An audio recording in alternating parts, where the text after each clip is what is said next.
बंसी, गौरव इधर हो। जी सर। आओ थोड़ा। हाँ कहिए ना सर।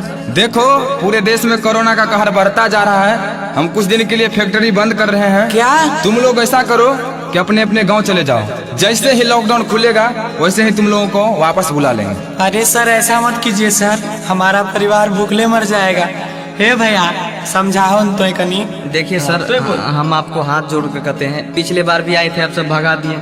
सर कहाँ से हम सब क्या करेंगे सर, काम कर रहे हैं तो थोड़ा करने दीजिए कुछ दिन और सर, नहीं तो मर जाएंगे, हमारे पूरा परिवार सब भूखा मर जाएगा सर। मेरे बात सुनिए सर, समझिए मेरे बात। अरे बात समझो यार, समझ क्यों नहीं रहे हो?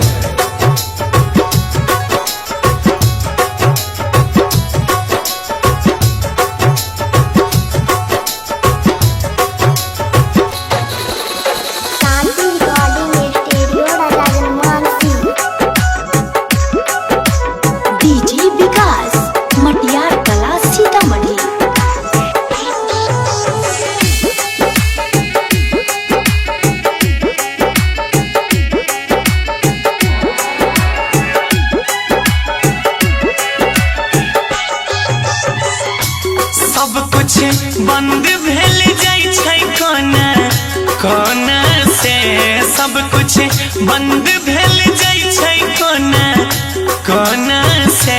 लागई भूखले मर जइबै अब कोरोना से, लागई भूखले मर जइबै अब कोरोना से। के करो मतलब नहीं रहलै हो, के करो मतलब नहीं रहलै तकलीफ रोना से। लागे जान चल जैतै ई कोरोना से, लागे भूखल मर जइबै ई कोरोना से। झूठे कोरोना कोरोना करते रहे छै, घर में बाबू के मन खराब छै, पैसा नहीं छै, कस की होते। आज चल न कोर तू चुपचाप रह, ठीक चल गाँव। अरे मकई के काटे छै, चल काटबे ठीक छै। जा होते से काट खोट के अपन पेट निमाबे, की करबी। सगरे लॉकडाउन हमर माथा खुद खराब छै। चल चल आराम चल।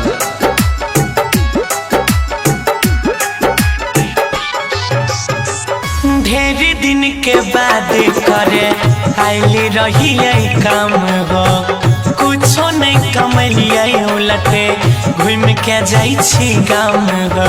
अरे अरे भाई, इतना धूप में आप लोग कहाँ जा रहे हैं? कहाँ से आ रहे हैं?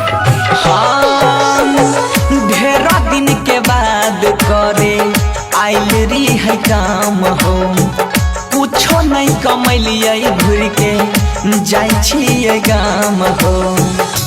जान बचबे न पैबै चांदी, जान बचबे न पैबै चांदी सोना से।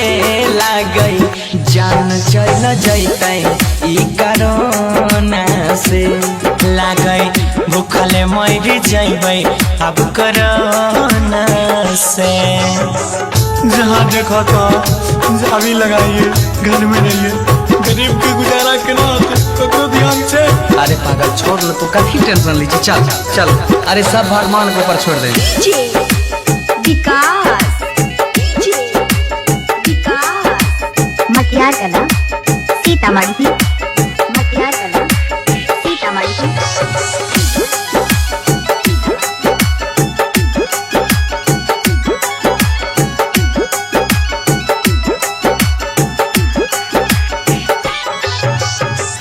कहाँ छै ध्यान भैया अपन सरकार के, दिन दिन बढ़ल जाइ छै दुख परिवार के। अरे हाल खराब भए गेलो, चल चल चुप चल आराम चल। कहाँ छै ध्यान भैया अपन सरकार के, दिन दिन बिगड़ल जाइ छै हालत परिवार के। गौरव कहै छ कुछ नहीं है ता रोना से, बनसी कहै छ कुछ न होतै रोना से। सोनू जान चल जैतै अब कोरोना से, लागै सब मर जैबै अब कोरोना से। शांति रिकॉर्डिंग स्टूडियो राजा जनमानसी।